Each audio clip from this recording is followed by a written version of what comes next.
Hello. Today I wanted to bring you a Mana Righteous Fire guide since I have been looking to make a Righteous Fire build since GGG nerfed Righteous Fire level scaling and completely killed my old Righteous Fire character. I believe Mana RF to be the best form of Righteous Fire currently in the game. I took inspiration from a rough outline of Captain Lance's Mana Righteous Fire, but I made several changes that reduced the cost of the build. I came up with a semi-linear build progression, and I made it a more well-rounded build for your average gameplay.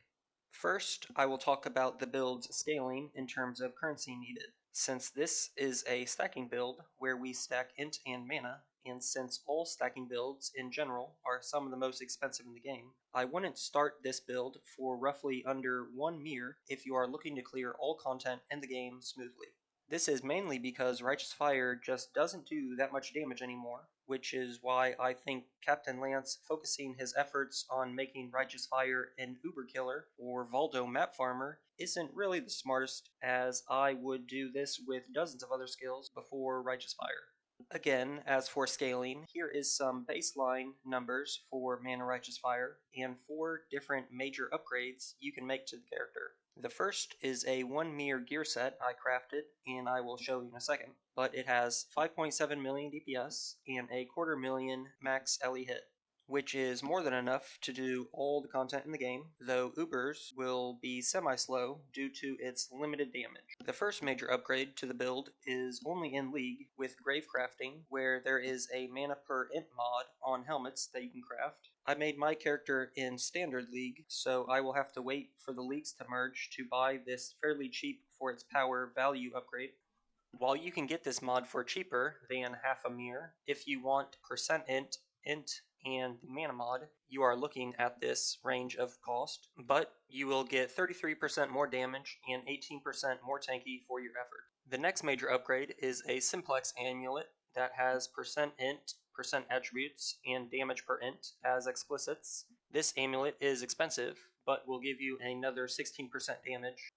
Now, to really blow up the cost of the build, you can exchange your normal large clusters, which I will show in a sec, for 3 passive voices, which will cost you 3.6 mirs currently, but will give you 14% more damage and 20% more tankiness.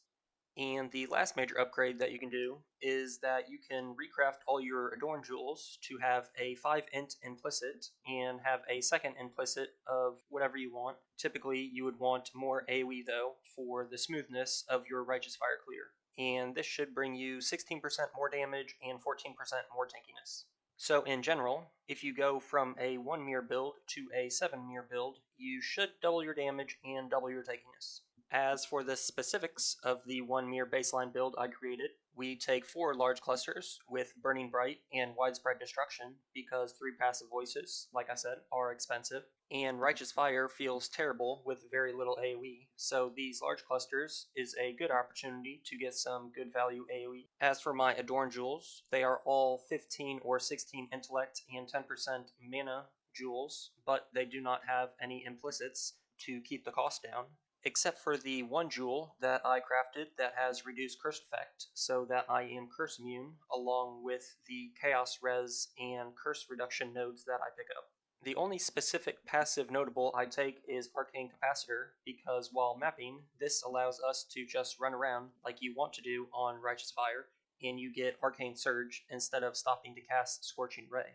And since Arcane Surge gives Righteous Fire roughly double damage because of our Ascendancy, it is basically mandatory. For tattoos, I tattoo all my strength nodes into regen nodes to sustain Righteous Fire easier, and I tattoo 4 of the 30 dex nodes into very strong mana nodes. Lastly, I am using a Legacy Melding of the Flesh because it is OP, and if you want 90% all res in League, then you will need to run a level 21 Purity Fire and get a -4 max res melding, and pick up some mana reservation along the passive tree path. But if you plan on just mapping on your Righteous Fire character, I would just not use melding and instead just use another Adorn jewel that has intellect and mana, as they are very strong, and even without melding, you will still have over a 100k max hit for your cold and lightning. As for gear, you basically just want intellect, and if you can, get some mana and ES along with it. My weapons are a bit different from Captain Lance's, but they are equally as good, as since the build has so much flat damage, the 1 spell damage per 16 int isn't really that strong. It's better to just get fractured damage over time roll and craft it from there. As for amulets and rings, I am not using the Heist bases because they are expensive, so I run a normal percent int influenced amulet and a percent int synthesis ring. The only other stats I get on my gear is some chaos resist on boots and gloves. As for chest, you will want chaos damage taken does not bypass energy shield, so you don't get one shot by chaos damage. But in League, you will need to craft this on a grasping male base, which will cost you 500 energy shield, but that's not really a big deal since we already have 24,000.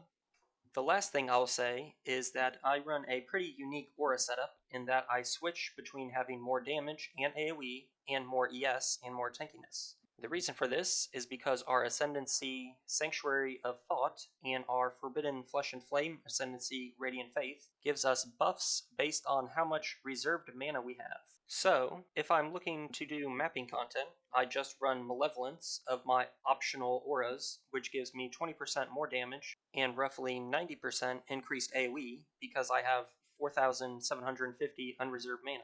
If I need to be as tanky as possible in doing Ubers or something like that, I switch off my Malevolence and put on my Determination, Banner, and Arcane Armor. This gives me lots of armor, energy shield, and fire and fizz mitigation, making me roughly 30% more tanky. This switch can be done in roughly 1 second, so I think it is a pretty cool tech that you should implement on your build. So that's my Mana Righteous Fire character. If you have any questions, put them in the comments, and I'll get to them. Thanks.